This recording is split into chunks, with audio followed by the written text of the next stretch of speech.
may dalang pang Ayan, dito na po tayo sa part 2. Kasi mahirap talaga. Panoorin At po tumuli natin. pa ang hirap na nagka-pandemya tayo. Gusto ko Oo, ngayon, maranasan totoo ko po ano yan. yung feeling nila. It's also rewarding the people who help out. Kayo, yung mga tumutulong, yung mga nag-aabot sa mga taong nangangailangan, that's your own small way of helping out. No matter how small, malaki, it doesn't matter. It's Yun. still and I want to say thank you.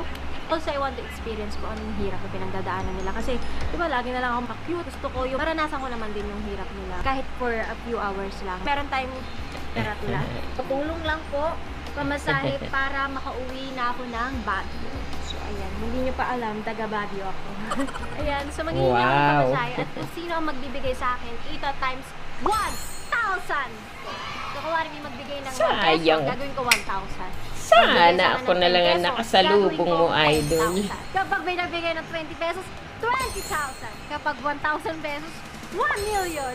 In life, kapag nagbigay ka sa mga tao na